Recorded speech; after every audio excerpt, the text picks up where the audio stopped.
¿Problema? Sí, todo perfecto. Excelente. Solo deme un segundo para poner mi crono. Mientras tanto, decir que Manolo me mandó un mensaje y me dijo, ¿estás feliz de que esté esta moción como la primera del día? Y le dije, sí, la verdad es que sí. Entonces, pues, a divertirnos. Igual espero que Juanes se divierta.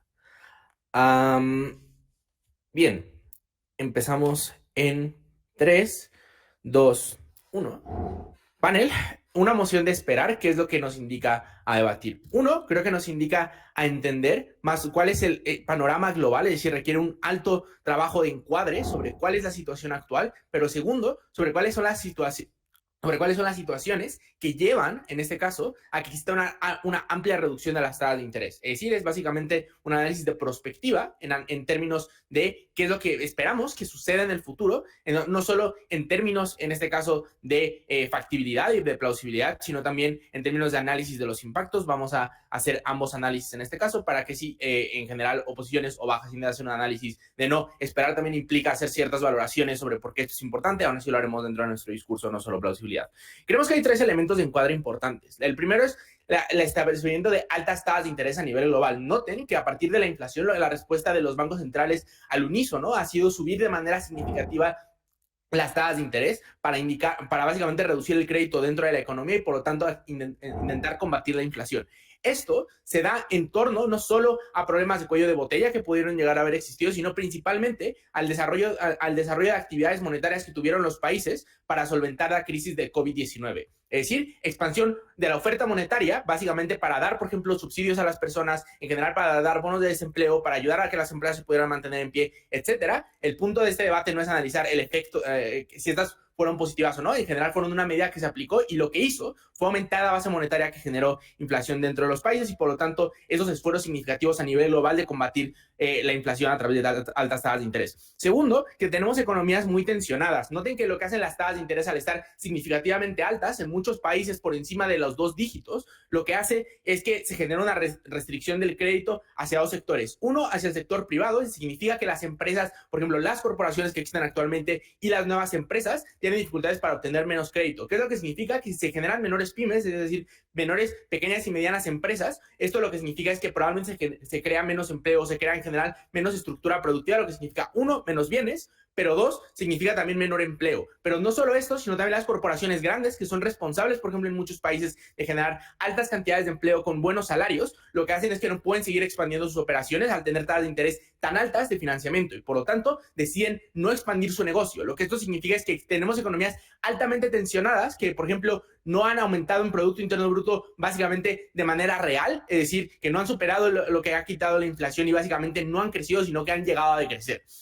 Tercero, es que actualmente en este año vivimos la fiesta de la democracia, es decir, existe una gran cantidad de elecciones a nivel internacional, no solo en Estados Unidos, que es una elección increíblemente importante, sino también, por ejemplo, las elecciones que van a haber en Francia, también las elecciones que acaban de ver en México. Es decir, existe una cierta expectativa de que vayan a haber elecciones a nivel global. Esto será importante cuando analicemos el punto de análisis. Lo más importante en este caso es probar ¿Qué elementos son los que determinan las tasas de interés? Y en este caso, ¿por qué esperamos que se lleguen a reducir de manera significativa? Vamos a pasar con el primer punto de análisis que necesitamos, que es el de anclaje de expectativas. Lo que vamos a hacer con este análisis es porque las autoridades monetarias tienen confianza sobre las tasas de interés al punto en el que están. Es decir, que esto es suficiente para que ya se ha llegado a un threshold suficiente para que se puedan llegar a reducir las tasas. 3 puntos de análisis aquí. Uno, la capacidad de combate a la inflación. Noten que existía incertidumbre por parte de los mercados sobre qué tan efectivos podrían ser los bancos centrales en combatir, uno, los cuellos de botella que existían a nivel internacional desde una perspectiva monetaria, es decir, qué tanto podían hacer los bancos centrales a partir de esto,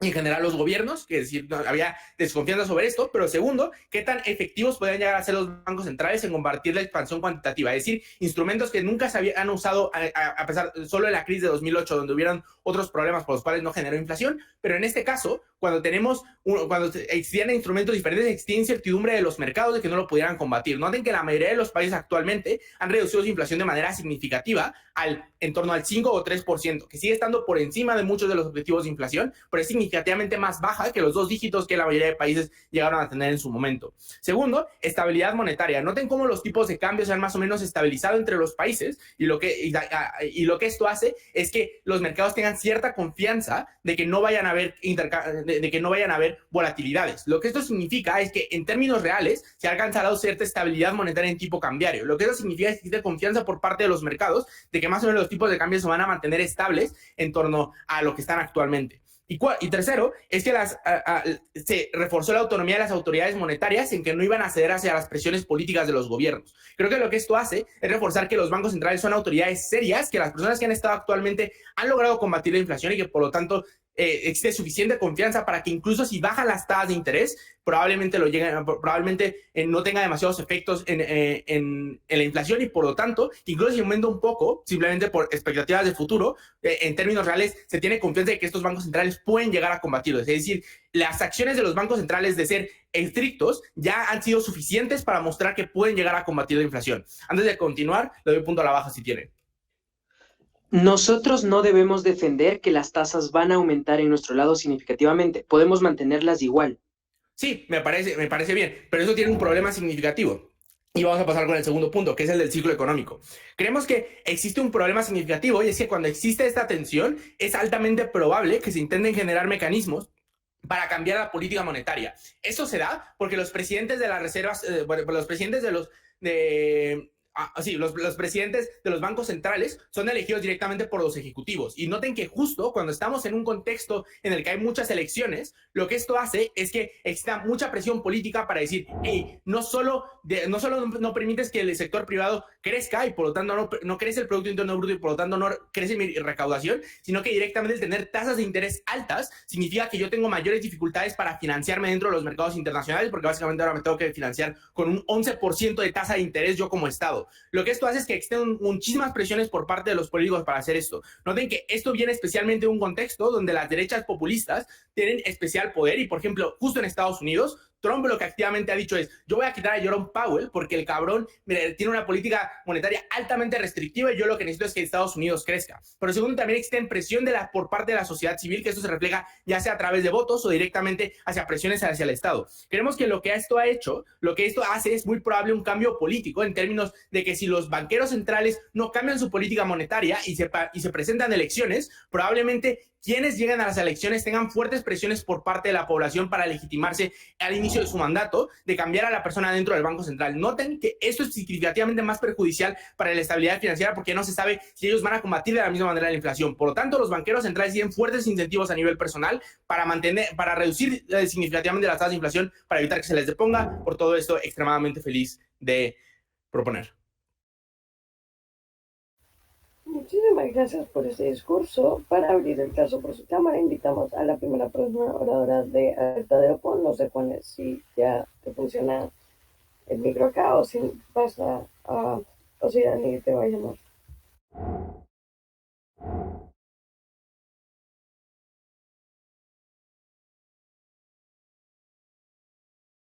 Ok, entonces, sí, Dani, si puedes llamar a Juan. Sí.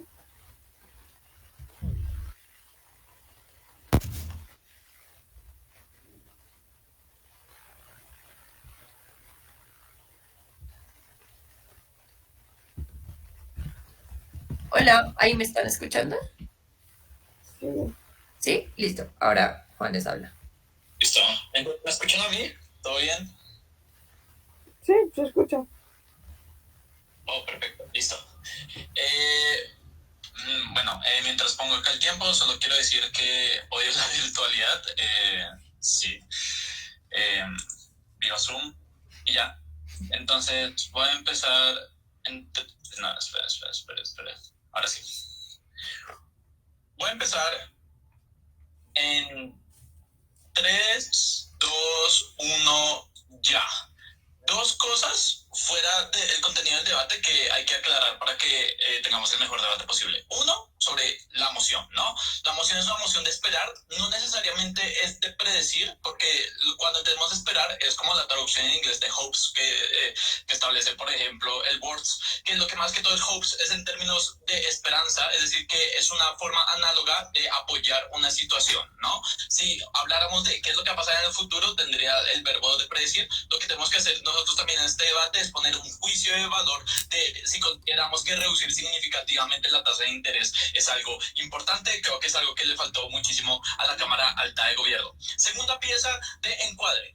¿A qué nos referimos con reducir significativamente? No significa reducir finalmente, que es como 0.25 la tasa de interés, como lo ha hecho normalmente, por ejemplo, la Reserva Federal de Estados Unidos, sino que es reducirlo, por ejemplo, en 2 puntos porcentuales. Es tratar de acercarse al cero de la tasa de interés. Un poco parecido al modelo de Turquía, que básicamente lo que hacía era dar préstamos y solo tenías que pagar las cuotas sin tener que pagar las tasas de interés para que la gente aumentara la producción, ¿no? Esa es la diferencia. La comparativa en mi lado de la casa es mantener una tasa de interés que sigue siendo estable, que se asemeja más a la tasa de interés natural que establecen los mercados sobre oferta y demanda del préstamo de dinero. No necesariamente tiene que ser desproporcionadamente alta, sino que simplemente mediana respecto a los intereses que tiene cada una de las entidades financieras para hacer sus préstamos.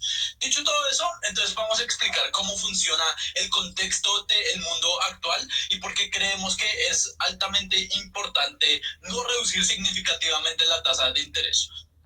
Uno, a pesar de que nos encontramos en una época de pospandemia y que la inflación se ha reducido, igual nos encontramos en un mundo donde hay una alta deuda pública por parte de los estados y por parte de ciertos entes privados. ¿Por qué era esto? Precisamente porque después del COVID-19 lo que tuvieron que hacer los estados es, uno, pedir prestado para tener que pagar en términos de subsidios a un montón de gente que lo necesitaba porque perdió su trabajo, pero número dos, también para arreglar cosas como infraestructura de los centros hospitalarios o comprar muchísimas más vacunas, que son gastos adicionales que no tenía planeado los estados en su momento dentro de su plan de desarrollo y por lo tanto tuvieron que acceder a mayor dinero para poder cumplir con estos gastos adicionales. Esto hicieron que tuvieran que entendernos en 3 puntos de choque.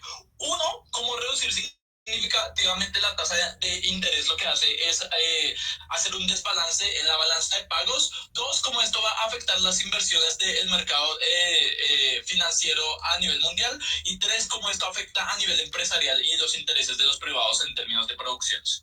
Empecemos primero con la balanza de pagos y por qué esto se termina perjudicando. Nótese lo siguiente. Vivimos en un mundo donde la mayoría de estados tuvo que endeudarse demasiado para cumplir con cada uno de sus gastos. Pero esto se perjudica cuando haces que el dinero termine valiendo menos dentro de la economía. Porque cuando tú pactas un préstamo, en términos de tu moneda local, tienes que devolverlo en esa misma moneda. ¿Cuál es el problema siguiente? ¿Qué es lo que pasa cuando reduces significativamente las tasas de interés? Lo que haces es que el dinero se vuelve más accesible para la población y para las empresas. Significa que la gente tiene mayores intereses a acceder a muchísimos más préstamos para gastar en consumo privado o para hacer mayor producción dentro de la economía. Significa necesariamente que la oferta y el flujo del dinero termina siendo mayor. Creo que el efecto económico que se genera de esto es que el dinero termina valiendo menos dentro de la economía. ¿Cómo esto termina afectando la balanza de pagos? Porque hace que si tú tenías una deuda en un principio, ya no puedas pagarla de la misma manera, por ejemplo, para comprar dólares o para comprarla en la moneda que habías pactado, porque tu dinero ya no vale lo mismo dentro de tu economía. Probablemente necesites muchísimo más dinero para tener que llegar a ese punto que habías acordado con las entidades internacionales. ¿Cuál es el problema de que la gente no termine pagando como su deuda pública actualmente en los estados? Uno, que terminan como teniendo retrasos y esto afecta como su certificación internacional, pero esto hace que no te vuelvan a prestar dinero, que ya no tengas empréstitos, que las entidades no te vuelvan a prestar porque ya no tienes el dinero para pagarlo. Y esto termina afectando en la inversión social en tu población porque ya no puedes construir carreteras, ya no puedes gastar en términos de subsidios. Pero número dos, si tú no tienes la capacidad de pagar los préstamos porque tu dinero vale muy poco, entonces lo que haces es acudir a alternativas que son más peligrosas, como es imprimir dinero o imprimir billetes para tener que pagar la deuda. Es prácticamente lo que le pasó a Argentina en 2006, porque como su dinero valía menos, lo que hacía era imprimir más dinero para tratar de pagar su deuda y se terminaban perjudicando. Antes de seguir, le voy a dar un punto a la baja, acérquenme al computador para saber. Juanes, mira, es muy simplista decir que solo porque hay más dinero en la economía, esta vale menos. Este tipo de medidas viene acompañada de políticas públicas para estabilizar la inflación dentro de los países.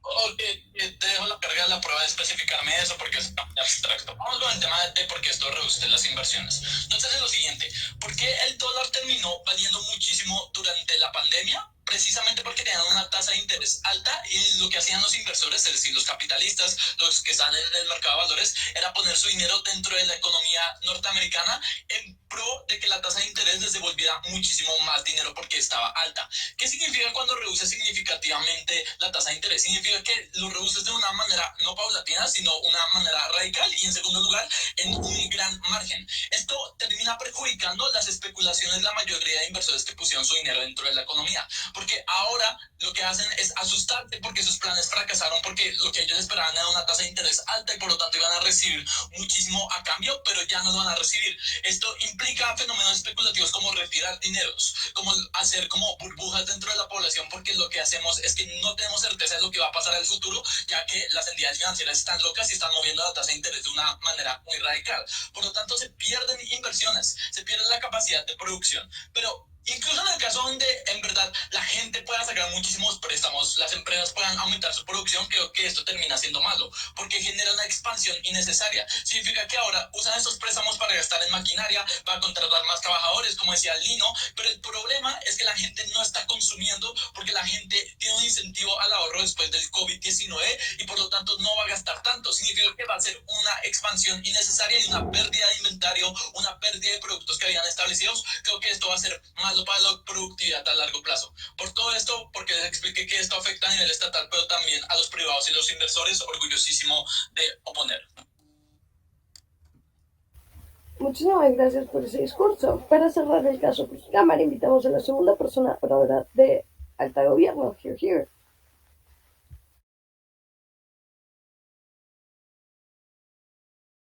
Hola.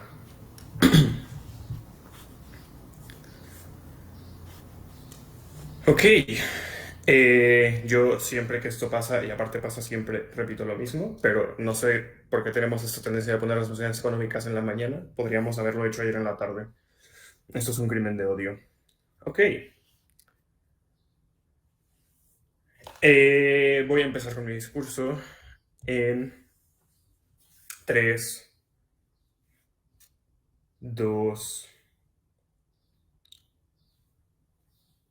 1. Creo que creo que las aclaraciones que hacen al principio, que se van a hacer al principio de su discurso son importantes, como todo ese asunto de la moción, como un asunto de no solo de expectativas, sino también como de básicamente estar manifestando, y también como todo ese asunto de lo que significa que se reduzcan significativamente. Aquí el problema es, número uno, creo que hay suficiente análisis en el discurso de Lino que indica por qué lo que estamos defendiendo no solo sería como plausible, sino también algo bueno. Y segundo, creo que sí tenemos que matizar un poco cómo está todo ese asunto de acercarse al 2% de la tasa de interés, porque sea súper drástico. Solo se trata de acercarnos a un 2% cuando consideramos que la mayoría de los países como post-pandemia tienen tasas de interés altísimas. México tiene una del 11%, el resto de Latinoamérica tiene tasas similares, probablemente el sur global en la generalidad tiene tasas muy altas y en muchos países europeos también. Al final es cierto que podríamos hablar de como bajas del 2%, pero creo que todo ese asunto de cómo bajar muchísimo la tasa de interés a números cercanos a cero es poco probable en ninguno de los escenarios. Creo que en ese sentido también falta, como siento que alta de la oposición carece un poco en realmente cómo se ve su lado de la casa. Creo que critican y mitigan mucho el asunto de, oye, es como bajarla tiene ciertos perjuicios en términos como de deuda y en términos de especulaciones a las empresas, ambos falsos, ahorita explico por qué, pero creo que yo no entiendo por qué entonces en su lado de la casa pasa ninguna cosa. Baja de la oposición, ya nos adelanta en un punto de información, y quiere mantener la tasa de inflación como estática en lugar de subirla. Creo que en alta de la oposición hubiera sido interesante poder hacer engage con esa idea de forma directa. Voy a hacer como algunas concesiones al respecto para el hecho que con la baja. A ver, vamos a hablar de lo que nos dice Esteban de la deuda pública. Y creo que aquí el asunto es cierto que los países están endeudados, eso es verdad. ¿Qué pasa? Que creo que como simplificar esto a, oye, como bajar la tasa de interés implica que ahora los estados no pueden pagar la deuda pública, es profundamente nocivo. O sea, es una simplificación demasiado poco acertada, porque al final del día creo que cuando nosotros, por ejemplo, en los países del sur global que se basan en producciones, bajamos la tasa de interés, lo que termina pasando es que, ok, tal vez las personas, o sea, el Estado está desembolsando dinero, por ejemplo, también es cierto que los estados están como vendiendo bonos, comprando bonos e inyectando dinero en la economía y por lo tanto podríamos decir que en las arcas del Estado hay menos dinero, pero también es cierto que le das más capacidad a las empresas como de arrancar pequeños negocios, de pagar más impuestos, a las personas de hacer más compras que se recuperan con el impuesto sobre la venta, impuesto sobre la renta, etcétera, etcétera, etcétera, lo cual termina por ser como literalmente el aparato de recaudación más importante del Estado en términos de moneda, no solo los préstamos al Fondo Monetario Internacional, y por lo tanto ya podemos esperar que puedan lidiar con la deuda en ese sentido. Segundo, las deudas se lidian a largo plazo, no tenemos que pagar las deudas de como el 20% de nuestro Producto Interno Bruto el año que entra, el Fondo Monetario Internacional no es estúpido y sabe que eso sería poco probable y que probablemente necesitamos como más tiempo para pagarlo. Pero tercero, lo que suele acompañar específicamente al sur global con bajas tasas de interés es que las empresas internacionales medianas y grandes quieren hacer inversión en esos países. Esto genera no solo como más aranceles en las fronteras de los países, que es otro mecanismo de recaudación de impuestos, sino también como más generación de empleo, más personas pagando impuestos, etcétera, etcétera, etcétera. Es decir, todo el asunto de la deuda pública es un poco un wash en el caso de la oposición, porque hay muchísimos mecanismos que acompañan una baja en la tasa del interés, que fomentan el gasto, que precisamente fomentan la recaudación de impuestos, que precisamente fomentan que los estados como recauden dinero, que precisamente fomentan que puedan pagar sus deudas. Por lo tanto, todo ese primer análisis de la data de la oposición es realmente como poco probable. ¿Qué pasa? Que Esteban no lo hace de esta forma, sino que lo hace en términos del valor de la moneda. Otra respuesta a esto es que el valor de la moneda no se define solamente con la tasa de interés que definan los bancos centrales. Número uno, se define con las monedas globales, o sea, por ejemplo, el tipo de cambio y el valor de la moneda de México con Estados Unidos se define no solamente a partir de la tasa de interés, sino a partir de como la cantidad de bonos, ¿cómo se llama ese otro indicador? No recuerdo esa palabra. El coeficiente de reservas obligatorias, básicamente qué tanto dinero tienen que tener los bancos centrales guardados, cosas por el estilo que suelen indicar el valor de la moneda, el costo del petróleo, que si Ucrania está en guerra, que si Israel existe o no, perdón, que si Palestina existe o no existe, todas estas cosas suelen tener impactos en la economía que también definen los valores de la moneda. No entiendo por qué el decremento significativo del 2% es como necesariamente determinante para todo esto. Creo que faltó análisis en ese sentido. Creo que ya hay como suficientes respuestas a por qué este impacto realmente no se termina de materializar. Eso es importante para el meta, porque entonces vemos que cualquier ponderación que haga Dani en su discurso realmente depende de que se vuelva a reconstruir, porque justamente la deuda sería como algo tan grave y tendría que ser inmediato en ese sentido. En la comparativa, lo que nosotros traemos es que tenemos un anclaje de intereses, es decir, que las personas confían más en su banco central, pero que aparte mantenemos la economía cíclica. Esteban es economista, él entiende de lo que le estoy hablando. Necesitamos que las economías sean cíclicas por un motivo muy sencillo, y es que cuando no lo son, las economías se estanflan, es decir, se quedan estáticas, es decir, la moneda no varía. La gente tiene la misma cantidad de dinero, pero no tiene ninguna forma de ganarlo o perderlo, y por lo tanto, ahí es cuando empieza a perder valor, ahí es cuando las personas empiezan a perder poder adquisitivo, y ahí es donde entonces las economías terminan valiendo pito, ahí es donde empiezan a perderse empleos, ahí es donde empiezan a hacerse recortes de personal, ahí es donde empiezan a haber subidas de impuestos, ahí es donde todo empieza a valer pito, y entonces ahí es donde las economías realmente fracasan. Eso es más probable cuando yo mantengo mi economía estática, porque cuando consideramos que la economía es cíclica, lo hacemos porque entendemos que no importa si Rusia invade Ucrania o el rey de Marruecos se tira un pedo, la economía es un estanque y todo el mundo está constantemente aventando piedritas, lo cual afecta al resto del mundo y por lo tanto tenemos que reaccionar. Antes de seguir, punto a la baja. No decimos que nuestro lado va a ser estática, decimos que mantenemos la situación de poder aumentar un 0. Algo por ciento o disminuir un 0. Algo por ciento. Ok, es que no te estoy preguntando si tú quieres que la economía sea estática. Tú me estás diciendo que quieres mantener la tasa de interés estática. Yo te estoy diciendo que el resultado de eso es que la economía se estanfla. Por lo tanto, tienes perjuicios en tus lados con los que tienes que lidiar. Poco probable que lo hagas porque la economía efectivamente es cíclica.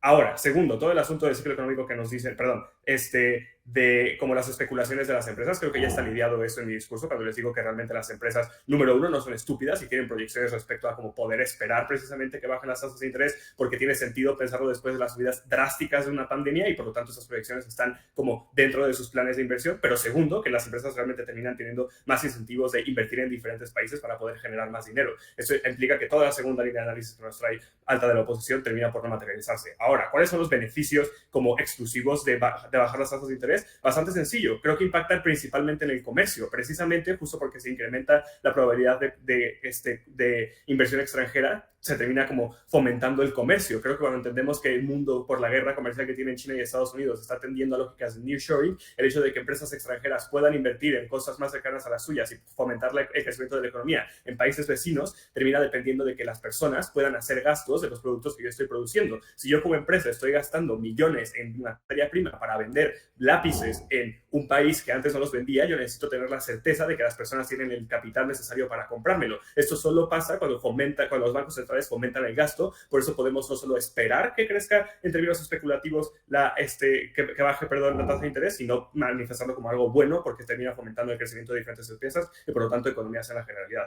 Orgullosísimo de proponer.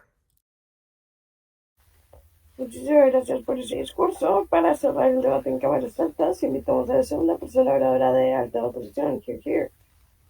Here. Hola, ¿me escuchan bien ahí?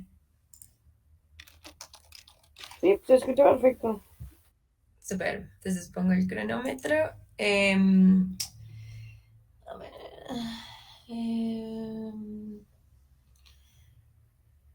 A ver, esperen un segundo. Voy a ponerlo aquí.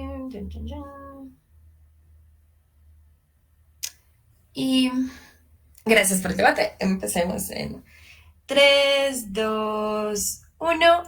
Hay un problema gigante con el caso de Alta de Gobierno, y es que la explicación que nos dan para decir que ahora están los incentivos para el consumo o las circunstancias ya cambiaron son muy bajas, ¿verdad? Porque uno, creo que las personas ahorita en relación al consumo están más precavidas porque precisamente tienen miedo a crisis futuras. Vemos toda la socialización de lo que está ocurriendo frente a guerras geopolíticas, vemos crisis porque ahorita apareció otro nuevo virus, etcétera. Segundo, creo que adicionalmente los precios altos se han ido han estado estandarizados precisamente porque ha aumentado el precio del gas, del petróleo, etcétera.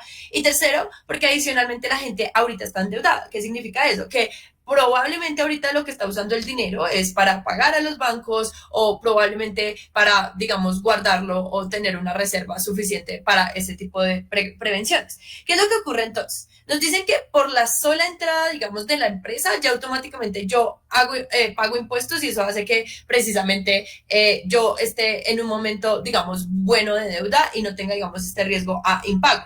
Creo que eso es poco probable por 3 razones fundamentales. Uno, porque creo que aunque exista cierta expansión, nota que la expansión muchas veces respecto a empresarial es en expandir, por ejemplo, en maquinaria, es en expandir, por ejemplo, de pronto contratar más personas, pero creo que el grado, de aumento se da en una proporción no tan alta o suficiente como para decir que ahora vamos a tener un recaudo grande. Pero segundo, creo que la expectativa o el tema de la balanza de pago respecto al dinero es porque el dinero en sí, el valor del dinero no depende, depende si es de su flujo, depende de cuánta cantidad de dinero hay en la economía y cuánto valor, se obtiene a través de qué tanto se está usando, qué tanto capital están teniendo las empresas. En ese sentido, entonces, cuando el gasto ocurre, estos booms de, voy a inyectar dinero a la economía para que se expanda o lo que sea, ocurre precisamente que entonces ahora en cierto grado el dinero pierde su valor. Ahora, lo único que nos dicen es que no tengo que pagar la deuda de inmediato, y entonces esto lo que hace es que pues no vaya a haber ese riesgo. Pero panel, ojo, porque acá hay un paréntesis grande. Las deudas siguen generando interés, primero, pero adicionalmente, dos, si hay unos ciertos pagos que se tienen que hacer para mantener, como un estándar bueno, en la balanza de tu confianza internacional para los préstamos. Adicionalmente, tercero, creo que no es solo como de que tienes que pagar inmediatamente, sino que los incentivos incluso electorales que tanto mencionan en Alta de Gobierno fungen a que probablemente las digamos, estos estados tengan esa obligación de ir cumpliendo con algunas deudas. ¿Y esto por qué se da? Porque cuando yo tengo, digamos, como que dar la proporción del dinero que está en el Estado, ocurre que precisamente tengo que, digamos, lidiar con este fenómeno de deuda, porque si no lidio con el fenómeno de deuda es altamente probable que mis facilidades de dar subsidios, mis facilidades de reinvertir en otros estados sea menor. Eso lo que hace es que precisamente si quiero proponer o si quiero, digamos, avanzar dentro de los proyectos políticos sea más difícil, primero, pero segundo, tengo el riesgo de que ya electoralmente probablemente no vaya a estar. Esto lo que implica es que es altamente probable que si el dinero, digamos, pierde su valor, yo también tenga la incapacidad, digamos, de solventar todo este tipo de dinámicas y poder, digamos, invertir más dinero en las cosas que al Estado le importan. Antes, baja, Dini. Dani, a Baja. mí normalmente no me prestan en mi moneda local, me prestan en dólares porque es una moneda más estable. Estos dólares en este momento son muy difíciles de acceder en cualquiera de los dos lados de la casa. Es que es eso, precisamente. O sea, mira, si la moneda pierde precisamente su valor como unidad de cuenta, es decir, lo que te explicaba Juanes de la inversión, significativamente va a ser mucho más costoso que yo pague la deuda. Va a ser mucho más difícil, entro en ciclos de inflación fuertes que hacen que precisamente mis alternativas se reduzcan. La alternativa que, digamos, suele ocurrir y que es mucho más peligrosa es precisamente empezar a imprimir dinero. Y eso es lo que termina haciendo es que precisamente el estancamiento que tanto le preocupa a Alta del gobierno se dé de peor manera. Mira, nota que ahorita el momento económico de los países no está en relación al consumo, uno, pero dos, adicionalmente estas expansiones pueden llegar a ser bastante peligrosas, como lo estábamos señalando. Ojo, porque precisamente el hecho de que exista la necesidad de que haya ciclos significa que yo no puedo automáticamente decir, ay, voy a inyectar capital y automáticamente la percepción, digamos, de consumo cambia.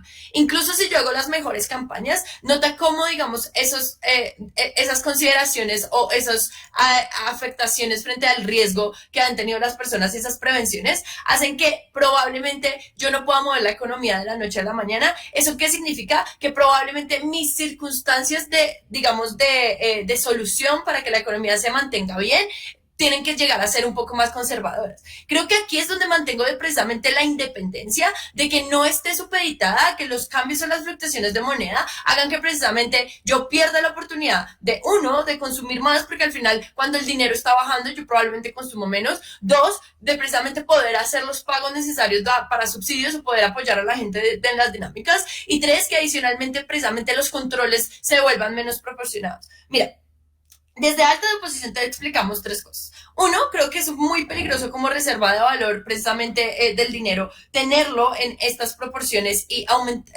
disminuir las tasas de interés, porque la economía en este momento no está en función del consumo. Eso hace que precisamente esta ausencia de preparaciones para la reinversión y para que precisamente las empresas no se estanquen con sus productos y genere sobrecostos y al final genere, digamos, todo lo que ocurrió, por ejemplo, con lo del petróleo y la crisis de la OPEP, porque tener, digamos, esto que es muy peligroso. Dos, que adicionalmente el dinero, digamos, no empiece a circular de una manera como tener este boom de medio burbuja que hace que, listo, creemos que tenemos más dinero en la economía, pero ese dinero entonces está perdiendo valor, ergo entonces no estoy llegando a consumir más.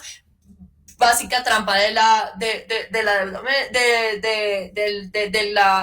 la trampa de la de cosa media, que implica precisamente que ya las personas no están precisamente consumiendo lo suficiente para hacer un retorno significativo, y tres, que adicionalmente este tipo de expansiones se den en una medida arriesgada respecto del valor del dinero, porque el flujo del dinero empieza a precisamente a desvalorizarse como moneda de intercambio y como, digamos, la facilidad de los dólares. Porque yo creo que uno, el riesgo es significativo, y porque adicionalmente para que haya una estabilidad necesito mantener, digamos, una fluctuación de las tasas mucho más correcta en torno a la posibilidad de las empresas y de las personas a consumir. Supremamente orgullosa de Opera. Muchísimas gracias por ese discurso. Para abrir un debate en cámaras bajas, invitamos a Extensión de Gobierno. Here, here.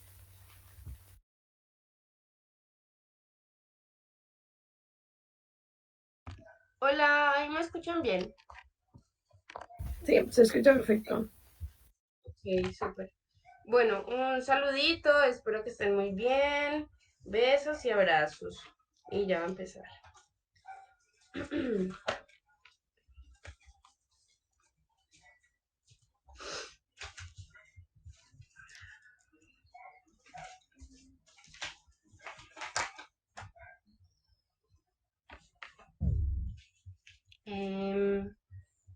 Listo, bueno.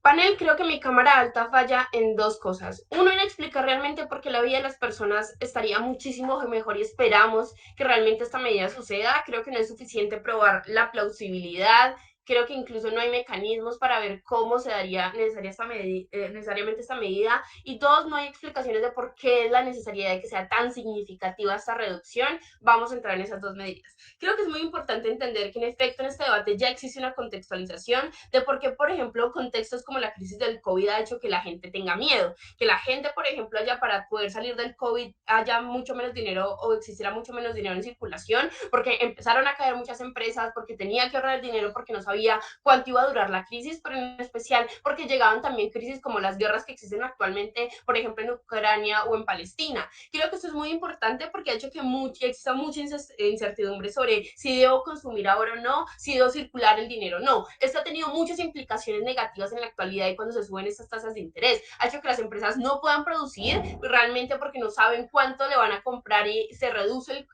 la producción y por lo tanto se reduce la capacidad de empleos que yo puedo generar. Vemos, por ejemplo, cortes de las mismas empresas o que desaparecen las mismas empresas y vemos que el Estado empieza a tener un gran peso para poder subsistir o para poder darles acompañamiento a esas empresas y que se puedan mantener. Creo que eso es muy importante porque ya se acepta en el debate que eso es una gran problemática en la actualidad. Creo que yo no entiendo cómo se ve en oposición realmente que si mantengo las mismas tasas de interés, incluso que estas sean medias, cómo el consumo se sigue incentivando y cómo la gente sale de esta crisis. ¿Cómo se ve cuando yo reduzco la tasa significativamente las tasas? Porque esperamos que eso suceda. Creo que en específico estas tasas de interés, primero, no simplemente se ven solas. Creo que para que esto pueda suceder, normalmente los estados terminan generando un gran acompañamiento público. Yo como banco no me sirve simplemente bajar una tasa de interés, si por lo tanto igual nadie quiere acceder a mi dinero porque no saben cuándo lo van a poder pagar o no saben cuándo subir las tasas. Lo más probable es que lo que termina ocurriendo con los estados es que hay acompañamiento en narrativa política que termina siendo muy fuerte, confianza en que la economía va a asegurar. ¿Cómo en medio de un sistema de crisis yo genero esta confianza? Por ejemplo, genero políticas públicas como los días sin IVA para que la gente pueda consumir más y consuma productos de primera necesidad. Apoyo que los productos sean más baratos. Por ejemplo, apoyo los sistemas de industria para que los sistemas básicos de consumo, no los de lujo necesariamente, sino, por ejemplo, la vivienda, la capacidad de energía, la vestimenta, la comida, sean mucho más accesibles y las personas tengan más incentivos de comprar más y expandir, por ejemplo, sus familias o expandir, por ejemplo, sus mercados. Así se ve esta medida y necesitamos que sea significativo porque solo mediante este movimiento significativo se genera el suficiente discernimiento sobre las personas. Solo cuando yo veo que realmente la tasa no va a subir, que realmente es lo suficientemente baja, así es la única forma en que las personas terminen accediendo a este dinero y que termine existiendo circulación. Pero ¿por qué esa circulación es tan importante? Creo que hay un gran problema con la vuelta de oposición y miren cómo esa respuesta es poco contundente. La respuesta es no necesitamos esta expansión porque es poco significativa porque solo se va a maquinaria. ¿Por qué solo se va a maquinaria? Ni idea. ¿Por qué no es significativa en países, por ejemplo, en vías de desarrollo que necesitan independencia económica o en empresas que habían quebrado? Ni idea. Creo que sí las necesito por lo siguiente. Uno, cómo funciona el aumento de empleos y el dinero en la circulación. Creo que esta capacidad de que ahora las empresas tengan mayor capacidad de acceder, por ejemplo, a préstamos o que las personas accedan a mayor cantidad de su dinero y tengan incentivos de circularlo y tengan incentivos, por ejemplo, de pedir préstamos para consumir incluso productos de primera necesidad. Creo que hay un aumento significativo de los empleos por medio de este mensaje narrativo. Uno, creo que lo termina generando el Estado y las bancas, por lo tanto termina siendo altamente confiable y termina estando acompañando por subsidios y lo que hace es que las empresas tengan incentivos de llenar los espacios de consumo que se habían perdido, por ejemplo, en medio de la pandemia, que se habían perdido por las guerras. Las empresas que empezaron a desaparecer eran de medianos servicios, por ejemplo, y creo que esos vacíos de consumo siguen existiendo, pero no hay confianza en las empresas para llenarlos. Creo que de esta manera existe la confianza para llenarlos y por lo tanto se terminan expandiendo los sistemas de empleo, se terminan expandiendo y se diversifican las empresas y ahora si yo solamente producía este alimento, por ejemplo, tengo incentivos para ahora producir de otra manera este mismo alimento. Por ejemplo, si antes simplemente producía un cereal, convertirlo en muchos más otros productos para poderlos comerciar. Ahí es cuando termino expandiendo el empleo, ahí es cuando genero mejor vidas para las personas y esto es importante para esas personas porque acaban de sufrir mucho, acaban de vivir una vida supremamente compleja y tienen mucho miedo en los sistemas económicos, no tienen ahorros porque ya los perdieron, no tienen una base económica fuerte porque ya básicamente la terminaron perdiendo en la pandemia. Creo que solamente es mediante ese aumento de empleos que la persona pueden acceder a más dinero y lo pueden llevar a la economía. Esperamos que esto suceda porque solamente de esta manera la economía se termina reincentivando y las personas terminan confiando. Sí, puede que existan ciertos niveles de inflación, como le decía, la alta, ya se entendió en el debate porque estos se han visto, se han reducido, pero que en específico hay mucha competencia y la competencia hace que los productos sigan valiendo lo mismo porque terminan siendo mucho más baratos. Creo que yo sí puedo acceder a mucha más cantidad de productos y esta realmente no termina subiendo tanto esa inflación. Creo que por lo tanto es necesaria que se haga esta expansión, uno por la confianza, por los sistemas de empleo que se terminan creando, pero dos, cuando yo aumento mis sectores productivos, cuando vuelven las empresas que se habían caído y cuando mi industria se va volviendo más independiente, yo sí aumento la inversión. ¿Cómo se ve esa inversión? Pues yo ya confío en que ese país, por ejemplo, va a tener un mayor aumento significativo del consumo. Veo que las personas tienen más incentivos de consumir, por lo tanto no es que la inversión se baja, como decía la alta oposición, antes la inversión aumenta porque las empresas tienen más confianza de venir a estos países porque saben que las personas les van a terminar consumiendo, porque es un estado mucho más estable, que ha estado aliviado y que no tiene que ir cargando con que las personas no consuman. Ahí es cuando tiene más confianza para venir a estos países, antes alta. Mano, las pequeñas empresas que tienen el apoyo estatal, ¿a quienes van a usar esos préstamos de manera abusiva? Son las grandes empresas en hacer un inventario. Las pequeñas empresas terminaron perdiendo el apoyo del Estado muchas veces porque las grandes son las que sostenían los mayores sistemas de economía y eran los que terminaban teniendo los apoyos. Las pequeñas perdieron muchos sistemas y perdieron mucha capacidad. Creo que estas pequeñas terminan perdiendo, pero incluso las altas perdieron algo muy importante como los sistemas de innovación. Creo que esa pensión es muy importante porque la innovación mejora la vida sustancial de las personas, hace que los productos sean baratos, hace que los productos terminan respondiendo a más necesidades, que la vivienda responda a sus necesidades reales, que podamos tener sistemas de transporte mucho más eficientes. Esta innovación y estos riesgos solo suceden cuando incluso las empresas grandes tienen un colchón, cuando las empresas grandes tienen un margen de agencia para poder seguir prestando y para poder generar muchos mejores sistemas. Creo que incluso eso es importante en las personas en vulnerabilidad y en países en vía de desarrollo que necesitan independencia en sus industrias, que necesitan industria para una gran inversión para generar esos nuevos mercados. Solo se ve cuando yo tengo este margen de agencia y este colchón y sé que puedo prestar y puedo llevar un sistema de estabilidad y cuando me veo acompañada con el Estado. Creo que entonces entendemos por qué las medianas y las pequeñas que han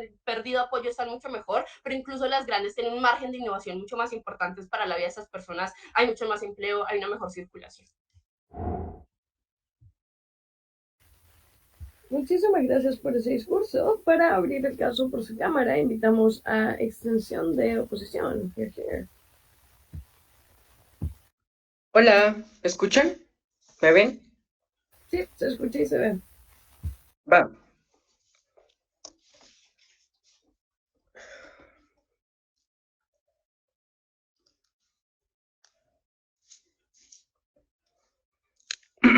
Listo.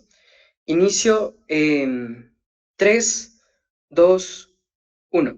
El principal criterio para poder ganar un debate siempre es primero, que hayan identificado bien el tipo de moción y si es que cumplieron las cargas de la prueba. En las mociones de esperar, el debate es enfocado hacia un futuro cercano.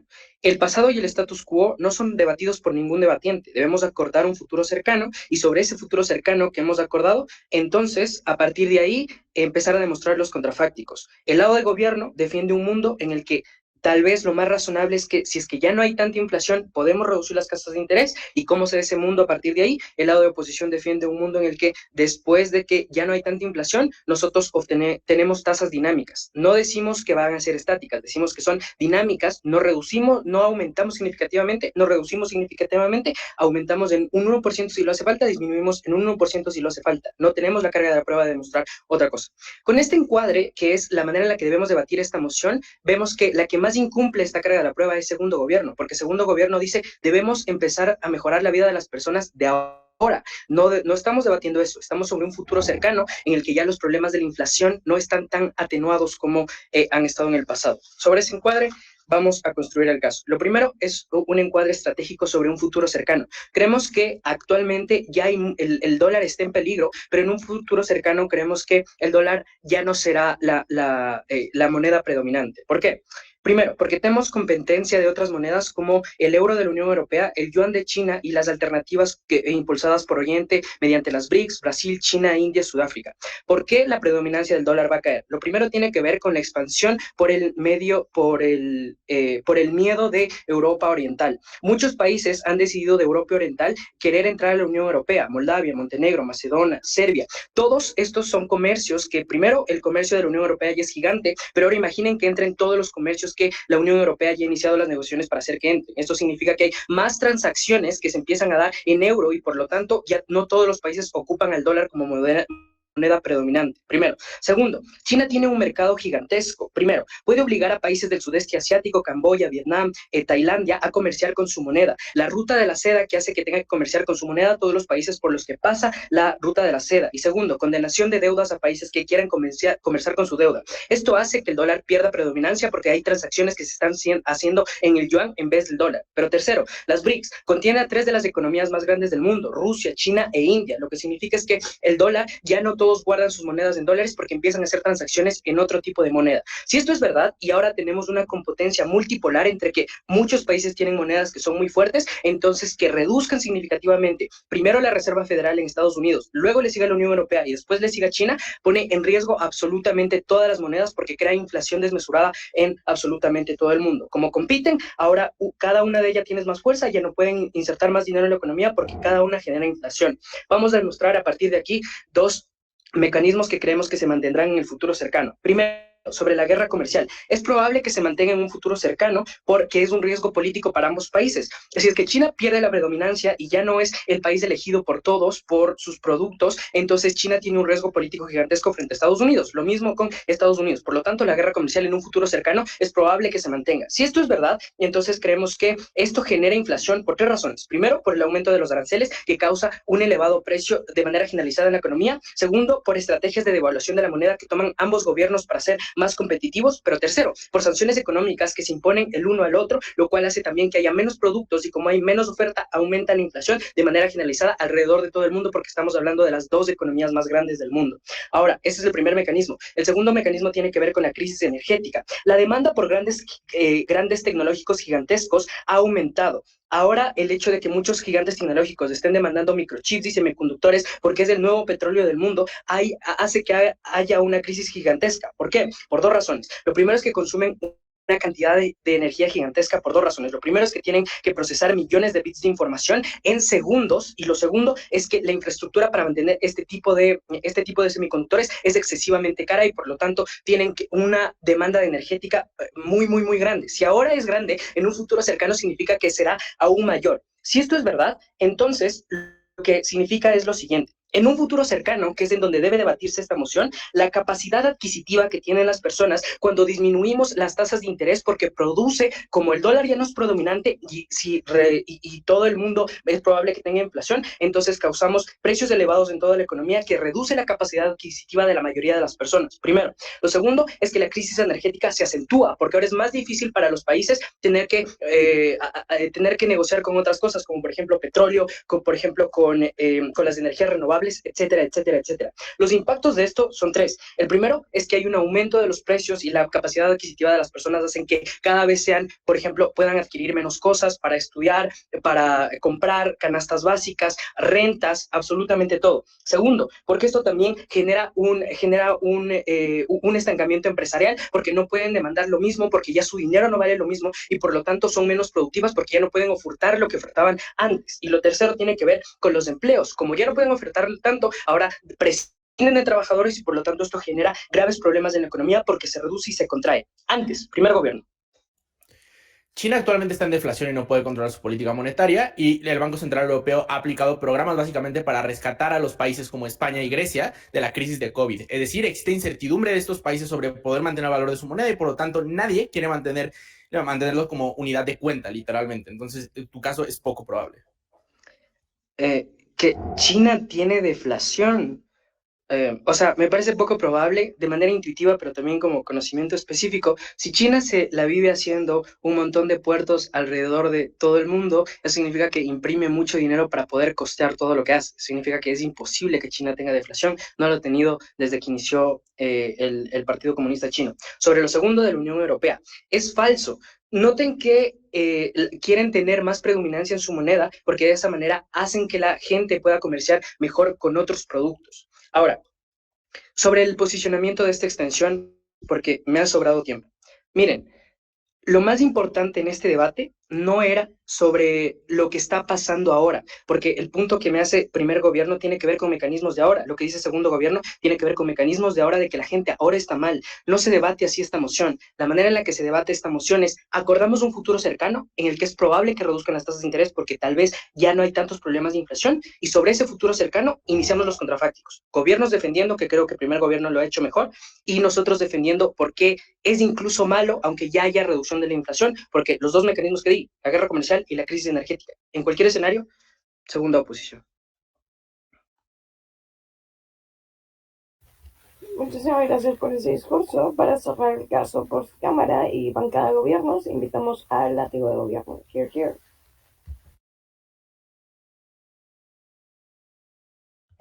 Hola, ¿qué tal se me escucha ahí?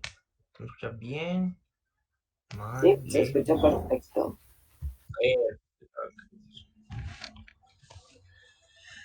Ah.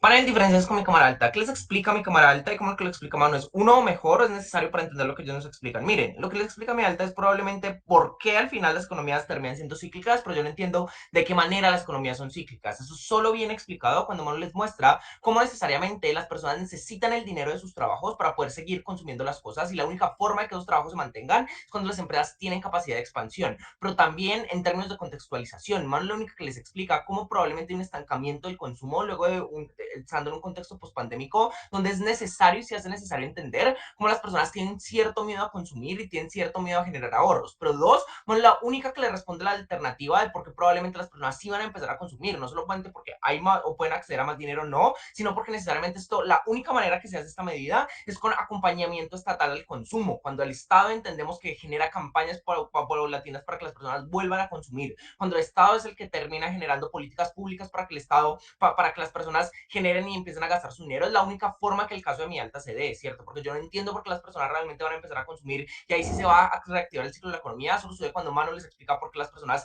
en específico van a consumir y por qué una alternativa plausible para que esto suceda. Pero dos, creo que la única forma en términos de cómo las economías no se expanden y al final las economías no terminan teniendo la confianza particular, solo viene cuando Mano les explica necesariamente cómo estas personas tienen, uno, la capacidad y hay unos huecos de consumo plausibles que no se han llenado después de la pandemia. Las personas igual necesitan consumir ciertos tipos de bienes que hasta el momento se han dejado de consumir porque venimos de un contexto pospandémico. Solo cuando Manu les explica esto es cuando yo entiendo por qué si hay un hueco de consumo al cual llenar y hay un hueco del consumo al cual las personas están dispuestas a gastar su dinero en términos fácticos con lo que les dice mi alta. Ahora, alta a la contraparte. Miren, ¿qué es lo que nos dice la alta a la contraparte? Nos dice tres cosas principalmente. Vamos con la primera y es la devaluación de la moneda local. Miren, creo que es muy importante entender, uno, cómo particularmente que haya más dinero en la economía no significa solamente que este dinero va a empezar a valer menos. Es una explicación bastante simplista. ¿Qué sí sucede y qué es lo que les ha explicado Manu en este debate que nos muestra que el dinero necesariamente no va a generar una inflación relativamente alta? Creo que cuando yo entiendo que las economías empiezan a crecer de la misma manera en la que el dinero empieza a circular dentro de la economía, yo no solamente tengo mucho dinero en la economía, sino que también tengo muchos bienes en los que gastar ese dinero, ¿cierto? Eso significa cuando hay competencia entre las mismas empresas, porque hay más empresas intentando vender estos mismos bienes, cuando hay más innovación de estos mismos bienes, y por eso las empresas tienen incentivos a darlos más baratos para que las personas los puedan acceder y les puedan consumir muchísimo más, cuando yo entiendo que el dinero no empieza a valer menos necesariamente, porque yo puedo acceder a bienes que son más innovadores, yo puedo acceder entonces a bienes que son inclusivemente más baratos de lo que están actualmente. Sí, puede que el dinero fácticamente valga menos, pero yo puedo seguir accediendo a los mismos bienes. El punto es que el dinero o el términos de inflación no se mide necesariamente si el dinero vale menos o no, se mide necesariamente yo que puedo acceder con este dinero. Cuando yo entiendo que las economías están preparadas por las alternativas que les dio Manu para que probablemente lo estén, cuando yo entiendo que probablemente estas empresas tienen incentivos a generar más bienes y servicios y que compitan entre ellas, cuando entiendo que la inflación y el poder adquisitivo de las personas no se reduce de manera significativa cuando hay más empresas en el mercado y cuando hay más competencia e innovación dentro del mercado. Pero dos, en términos de la deuda externa, miren que si esto es verdad, la inflación y el valor particular del dinero dentro del país y para yo pagar mi deuda externa no disminuye, pero vamos, inclusive aunque eso no fuese verdad. Uno, lo que yo le dije en el punto de información a Dani, no generan confianza, se hacen en dólares. ¿Por qué esto es particularmente importante? Porque en ningún lado de la casa vamos a poder acceder a esos dólares de manera como certera. Creo que es más certero dentro de la casa, ya les voy a explicar por qué. Pero es particularmente porque el mercado actual, hay una gran acaparación de dólares en términos de incertidumbre económica, ¿cierto? Tenemos la guerra en Ucrania, tenemos la guerra comercial entre China y Estados Unidos, ¿cierto? Eso hace que particularmente las reservas de estos tipos de países hayan acaparado estos tipos de dólares para poder generarlo a futuro. Eso hace que los países particulares no tengan, una gran capacidad de acceso en ninguno de los dos lados de la casa a este tipo de poder pagar esta deuda externa, o que sea igual de caro en ambos lados de la casa, pero porque sí está mejor dentro de mi casa, por la inversión externa. Mi alta me dice, va a haber inversión externa, pero yo no sé por qué demonios va a haber una inversión externa. ¿Qué es lo que le explica Manu de por qué va a haber una inversión externa? Es por el cambio narrativo en términos del consumo. Aquí estas empresas sí tienen incentivos a venir a invertir estos dólares y a generar más y a como circular más dólares dentro de la economía, cuando entiendo que las personas particularmente tienen probablemente más incentivos a consumir, pero no solo más incentivos a consumir, sino tengo empresas que probablemente pueden generar procesos más innovativos para tener estos mismos productos dentro del país. Ahí es cuando entiendo probablemente cómo el mercado actual es un mejor mercado para invertir y por qué estas empresas que ahora están generando procesos de innovación necesitan igual este capital para poder seguir generando estos procesos de innovación, y yo tengo incentivos a querer, por ejemplo, invertir en la próxima ChatGPT o invertir en el próximo, no sé, mejor panadero del mundo. Eso hace particularmente que esta inversión extranjera se ve mucho mejor dentro de la casa y puedan pagar la deuda. En ningún lado solo la pueden pagar. Yo necesito el desarrollo para poder pagar la deuda, necesito la confianza de estas entidades externas para pagar la deuda. Ahí es cuando sucede. Los otros dos puntos de la alta son, miren, eso genera fenómenos especulativos y les da miedo a las personas y por eso retienen el dinero de sus inversiones. Eso es poco probable. ¿Por qué? Porque Manu ya les he explicado cómo probablemente eso se viene de la mano de un montón de políticas públicas. Y lo dos es que las gentes ya no consumen. Ya Manu les ha explicado porque la gente probablemente sí va a consumir, pero antes dime alta si te es un punto. La atención del caso de baja de gobierno es que el Estado no puede solo decir, miren, voy a darles préstamos para consumo, hay una deuda actual significativa respecto de las personas y respecto de las empresas, los mecanismos de innovación e incentivos a innovación son bastante bajos. La deuda actual de las empresas y de los estados se responde particularmente cuando el estado ya no tiene la necesidad de cargar con el montón de personas que no tienen trabajo. Cuando las cargas del estado se alivianan en la medida en la cual tengo más empresas que están llenando estos vacíos de consumo y ahí tengo más incentivos a generar un mejor movimiento de la economía. Ahí es cuando el Estado puede asumir este tipo de cargas. La única manera de que los bancos centrales hagan esto es con acompañamiento estatal. Es poco probable que simplemente vayan a decir reduzco las tasas de inflación y ya. Vamos con el caso de la alta, con el caso de la baja. Miren, el punto es que a futuro las personas probablemente van a estar igual. Eso es lo que nos prueba todo su caso. Miren, las personas igual van a estar mal por la guerra comercial entre China entre China y Estados Unidos y por la competencia energética. Eso hace que los contextos particulares sean los mismos. Yo no entiendo por qué particularmente que la gente deje de comercial en dólares o que deje de comer o que empiece a utilizar esas monedas hace que particularmente esto sea algo grave para la inflación o que no debamos subir las tasas de interés. Cuando yo bajo las tasas de interés y hay más monedas circulando en el mercado es muchísimo mejor. ¿Por qué es mucho mejor cuando esto sucede? Porque es más probable que yo tenga capacidad de acceder a otros tipos de monedas y poder diversificar mi deuda. Ahí es cuando yo tengo la capacidad de pagar la deuda, por ejemplo, en mejores condiciones porque las tiene China, por ejemplo. Cuando puedo acceder a más préstamos de estas otras monedas y aprovecharme esta guerra comercial en países especialmente vulnerables como países en vías de desarrollo. Muchísimas gracias. Muchísimas gracias por ese discurso. Para dar fin a este debate, invitamos al latido de oposición. Here, here.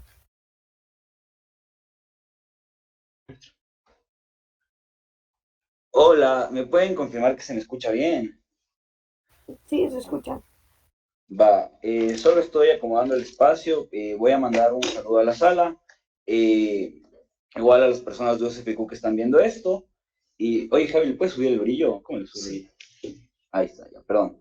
Y a Valentina, te quiero muchísimo, Voy a empezar mi discurso en 3, 2, 1. Lo primero es que voy a limpiar el nulo engage, casi nulo engage que hizo Baja de Gobierno con nosotros. Lo que nos dicen es, las personas van a estar igual. Reconozcan que esto está literalmente tensionando el caso de su alta, porque alta de gobierno depende de que literalmente hay un ciclo económico donde razonablemente en un tiempo posterior va a haber como menos inflación de la que hay actualmente, y literalmente es el punto de partida del debate en altas. Creemos que el hecho de que digan las personas van a estar igual, no solo acuchilla el debate, acuchilla su alta, pero lo segundo, creemos que esto no escucha los mecanismos estructurales de Javi, y cómo en el futuro cercano el dólar va a perder predominancia y cómo las otras monedas se empiezan a posicionar de manera significativa. Creemos que lo único que tengo que hacer para limpiar las respuestas del nulo engage que ha hecho Baja de Gobierno es decirles, presten más atención al discurso, pero impactar en 2 puntos. Primero, porque razonablemente creemos que esta pérdida de predominancia sí termina incluso cuando la inflación está baja, que es como el mejor escenario de Baja de Gobierno. Creemos que sí terminan siendo significativa en torno a todos los impactos en respecto a capacidad adquisitiva que ahora empiezan a tener las personas en respecto a una competitividad laboral. Pero lo segundo, un even if, que ya lo voy a explicar después en el mercado cuando responda la bancada en gobierno. Vamos con el caso, el látigo. Primero, la aclaración. Nosotros no defendemos que la inflación se va a mantener fija, y la razón de esto porque si prestan atención, panel, y revisan sus apuntes en los POIs, yo literalmente en el primer POI le digo, vamos a mantener las tasas de interés. Tal vez hubo un error en parte de alta de gobierno en entender esta premisa, porque mantener las tasas de interés como ha sido toda la vida es que fluctúan en el tiempo y que son dinámicas, pero incluso hacemos un segundo POI a alta de gobierno donde explicamos que igual pueden subir y bajar de acuerdo a cómo funciona actualmente en la economía. Creemos que es irrazonable que nos impongan una carga de prueba ambos gobiernos simplemente porque pues no entendieron el POI, pero igual hicimos otro POI para clarificarlo. Igual Baja de Gobierno no decía ser engage con esto, pero lo segundo que voy a aclarar es justamente la extensión. Javi lo que nos habla es cómo la predominancia del dólar está en peligro, y cómo está perdiendo frente al euro, al yuan y los BRICS. Y creo que a partir de esto, lo que sí termina sucediendo es que esta competencia hace que tengas menos fuerza en respecto a la capacidad de respaldar cada moneda. ¿Por qué? Porque cuando actualmente todas las transacciones y la mayoría de transacciones empiezan a dar dólares, y ya vemos que literalmente ahora ya empiezan a existir transacciones que ya no se van a dar a dólar, creemos que todos los mecanismos de Javi terminan siendo suficientes para posicionar 2 cosas. Primero, cómo razonablemente la pérdida del dólar, razonablemente la China, la Unión Europea, la India se van a posicionar más y tienen la capacidad coercitiva y la capacidad de agencia suficiente como para imponer, dadas la guerra comercial que existe actualmente. Creemos que es entonces donde el hecho de que nosotros no podamos respaldar las monedas de la misma manera, es entonces donde se generan todos los perjuicios que nos explica Javi, y es entonces donde ganamos abismalmente el debate. Pero el tercer punto de aclaración es por qué la moción debe ser debatida de esta manera. Creemos que incluso si es que no nos basamos en GUTS o en los debates que sucedió en EUTS, lo que sí podemos basarnos es justamente en cómo se dio el debate. Es decir, razonablemente ambas altas parten de un punto donde la inflación no es tan grave. De hecho, este es el debate en el que justamente estamos entrando y dando como análisis mucho más prospectivo en respecto a cómo razonablemente se va a configurar el mundo, y creemos que este es el análisis más fuerte en la ronda. Creo que a partir de aquí lo que voy a hacer es diferenciarme de mi alta a través de lo siguiente. Primero, posicionando la deuda. Y esto es relativamente importante, porque los mecanismos que da alta oposición para posicionar la deuda, es decir, que hay una alta deuda por el COVID. ¿Cuál es el problema de esto? Que primero, hace como un año que el COVID ya no importa tanto, la gente ya está reactivando las actividades económicas. No le estoy diciendo que no importa, simplemente estoy diciendo que no es tan importante. Razonablemente en 10 años, 15 años, 20 años no va a ser tan relevante. Lo segundo es que no hay un análisis prospectivo en respecto a cómo la deuda se va a mantener. Pero lo tercero, creo que existen una infinidad de países que, Japón, por ejemplo, por dar un ejemplo, que tiene una deuda del 800% sobre su PIB, Estados Unidos, que tiene la deuda más grande del mundo, son economías que siguen funcionando. Creemos que hacen falta ponderaciones explícitas en alta oposición para entender por qué la deuda era el tipping point para ganar el debate, para pensar que no se deberían bajar las tasas de interés de manera significativa. La segunda, respecto al punto de choque de inversores, si se dan cuenta, ambos gobiernos y ambas oposiciones nos están hablando de inversión, pero nos están hablando de diferentes tipos de inversores. Alta de gobierno, ambos gobiernos nos hablan de inversores que razonablemente van a querer acceder a deuda barata y que van a invertir el dinero. Oposición nos habla de los inversores que le compran deuda al Estado, ¿no es cierto? Que es la manera en que el Estado se financia. ¿Cuál es el problema? Que no hay ninguna cámara que rompa el punto de choque en respecto a qué tipo de inversión es mejor y por qué preferimos a la una sobre la otra. Creemos que es un punto, pero creemos que Javi hace 2 cosas que sí resuelven el debate. Primero, Javi demuestra por qué la carga en gobierno, si es que las tasas de interés se acerquen lo más a cero, que esto mi alta solo lo asume, Javi lo posiciona y lo demuestra de la siguiente manera. Primero, en respecto a la pérdida de posicionamiento que tiene actualmente el dólar y que va a tener aún en mayor proporción en el futuro, que hace que la capacidad de reserva que tengan las personas respecto a reaccionar a la inflación sea grave. Y creo que cuando entonces entendemos que la capacidad que tiene, por ejemplo, la Reserva Federal de reaccionar a esto, la confiabilidad que tiene el dólar, es entonces donde la capacidad adquisitiva a nivel mundial se pierde. Y es entonces donde literalmente creemos que esto sí demuestra que gobierno tenía que defender eso, y esto sí genera y desbloquea los impactos de alta oposición. Pero lo segundo es cómo justamente a través de las tasas dinámicas les damos mayor agencia a los estados para que los estados reconozcan y que puedan cumplir y aceptar la deuda de mejor manera. Pero antes de que se me acabe el tiempo, voy a alta de gobierno. Sí, el problema es que en oposiciones se rompe con las expectativas de control de la inflación por el miedo de poner un banquero central laxo o por la dificultad de controlar la inflación en una depresión. Creemos que el principal problema del debate es estabilidad macroeconómica, no consumir o ahorrar para que gira la rueda del capitalismo. No, estás equivocado, porque la manera en la que tú posicionas esto es a través de decir que las crisis son cíclicas. El problema es que cada crisis es distinta. Hay crisis deflacionarias, hay crisis inflacionarias, de estanflación, crisis por burbujas, crisis especulativas, periodos bancarios. Es la extensión de Javi que te demuestra cómo una mayor solvencia de las tasas dinámicas es lo que permite responder de mejor manera a los diferentes tipos de crisis. Este no solo es un mejor argumento en respecto a lo que decía Alta de que existen crisis, sino que es un mejor argumento en respecto a cómo el análisis prospectivo se termina posicionando en respecto a la capacidad de respuesta que tiene cada nación en particular, porque cada nación tiene sus condiciones particulares, ya sean de ideología, de economía, de comercios, etcétera. Creo que es a partir de aquí donde alta oposición gana con gran diferencia. Pero incluso si es que nada de esto les convenciera, creo que hay un IBNIF donde el caso de Javi se puede interpretar justamente en el panorama actual, donde reconocemos que actualmente hay inflación más grande y creemos que es donde entonces el daño se ve aún en mayor proporción. Primero, porque creemos que hemos demostrado que la carga en gobierno efectivamente es que se acerca a cero. Segundo, porque hemos literalmente despriorizado el resto de puntos de choque que no se terminan resolviendo en ninguna del resto de compartidas. Pero tercero, demostramos el único daño certero en el debate, que es en respecto a cómo las tasas de interés se afectan a las personas con mecanismos estructurales. Muy orgulloso de ganar el debate, creo, ojalá. Gracias por ese debate. Vamos a liberar en el Zoom y